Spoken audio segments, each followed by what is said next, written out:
Assalamualaikum warahmatullahi wabarakatuh. Perkenalkan, nama saya Lutfia Salma Gumbira, NIM 12011843999 dari TI 4204. Pada video kali ini, saya akan menjelaskan pengerjaan soal nomor 1 ujian akhir semester untuk mata kuliah Statistika Industri.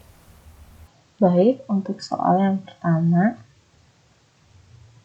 itu soalnya adalah sampel acak perusahaan yang bergerak dalam utilitas listrik, nomor 1, jasa keuangan, nomor 2, dan pengolahan makanan, atau 3, memberikan informasi berikut mengenai keuntungan tahunan per karyawan, atau dalam ribuan dolar, seperti yang disajikan pada tabel 1 di bawah ini. Pertanyaannya adalah, haruskah kita menolak atau tidak menolak klaim bahwa tidak ada perbedaan yang nyata dalam populasi untuk keuntungan tahunan per karyawan di masing-masing dari ketiga jenis perusahaan? Gunakan tingkat signifikansi 5% dengan asumsi bahwa keuntungan tahunan per karyawan akan berdistribusi normal dengan varians yang homogen. Maka, langkah awal dari pengerjaan soal tersebut adalah menentukan H0 dan H1-nya. H0 pada soal nomor 1 ini adalah tidak ada perbedaan yang nyata dalam populasi keuntungan tahunan karyawan. Dan H1-nya adalah ada perbedaan yang nyata dalam populasi keuntungan tahunan karyawan. Karena diketahui bahwa keuntungan tahunan karyawannya adalah akan berdistribusi normal dan varians yang homogen, maka akan dilakukan statistik uji ANOVA. Maka keputusannya adalah tolak H0 apabila F hitung lebih dari F tabel. Berikut merupakan tabel yang akan digunakan dalam pengujian ANOVA.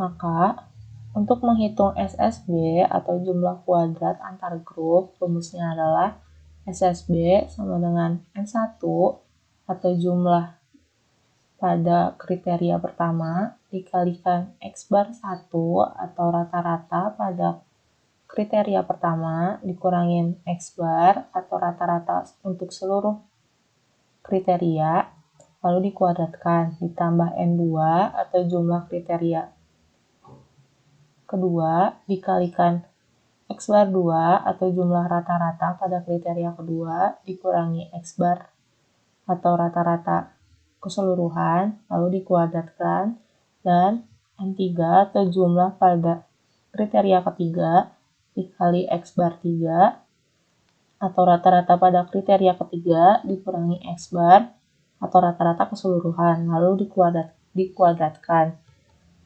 Untuk X bar 1, X bar 2, dan X bar 3, dan X bar keseluruhan, berikut merupakan hasilnya. Maka, kita dapat menghitung SSB sama dengan 5, karena jumlah kriteria pertama memiliki jumlah 5, dikali 38,3, dikurangi 34,55, pangkat 2, ditambah 5, kali 38,26, dikurangi 34,55, pangkat 2, ditambah 27,08, dikurangi 34,55, pangkat 2. Maka hasil SSB-nya adalah 418,14. Langkah kedua adalah menentukan jumlah kuadrat total, karena jumlah kuadrat total ini akan digunakan untuk mendapatkan hasil untuk jumlah kuadrat dalam grup. Sehingga rumus jumlah kuadrat total adalah X kuadrat IJ atau individu elemen ke I dari sampel J dikuadratkan dikurangi T kuadrat. T merupakan jumlah seluruh individu per N besar. N merupakan total observasi.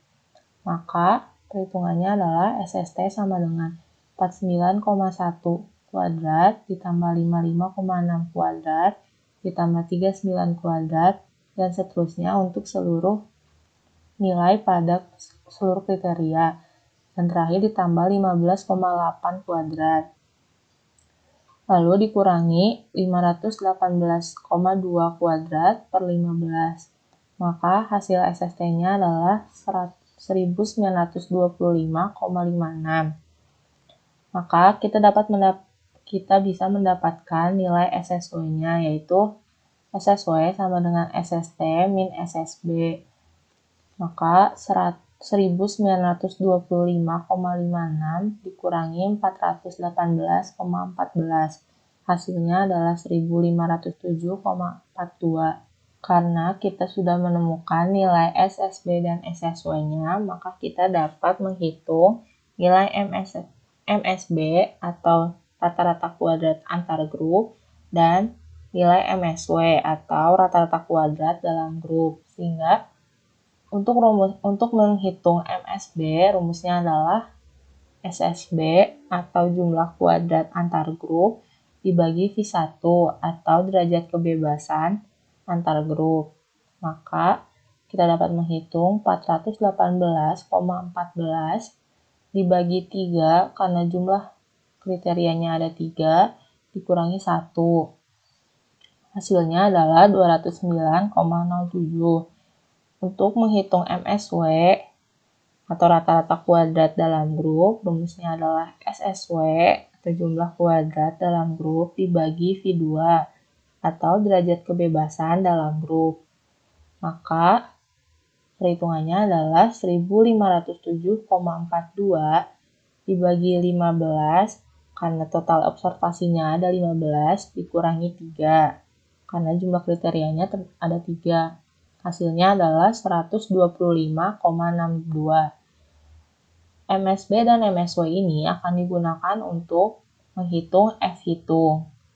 Maka F hitung rumusnya adalah MSB dibagi MSW.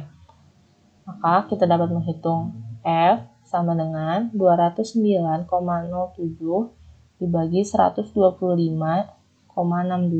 Hasilnya adalah 1,66. Setelah kita mendapatkan nilai F hitung, maka pada langkah keempat kita akan mencari daerah kritis, yaitu taraf nyata atau alfa dari nilai F tabel. Di soal kita telah mendapatkan taraf nyatanya adalah 5% atau 0,05. F tabel didapatkan dari rumus F tabel alfa V1, V2. Karena kita sudah menemukan V1 yakni sebesar 2 dan V2 sebesar 12. Maka kita dapat mencari F tabel pada taraf nyata 0,05 untuk 2,12. Nilainya adalah 3,89. Pada ujian NOVA kali ini, kriteria ujinya adalah kita akan menolakkan 0 jika F hitung lebih dari F tabel. Maka keputusannya adalah terima 0 karena F hitungnya kurang dari F tabel atau 1,66 kurang dari 3,89. Karena kita akan menerima 0, maka kesimpulannya adalah tidak ada perbedaan yang nyata dalam populasi untuk keuntungan tahunan per karyawan di masing-masing ketiga jenis perusahaan. Sampai jumpa di pengerjaan soal berikutnya. Wassalamualaikum warahmatullahi wabarakatuh.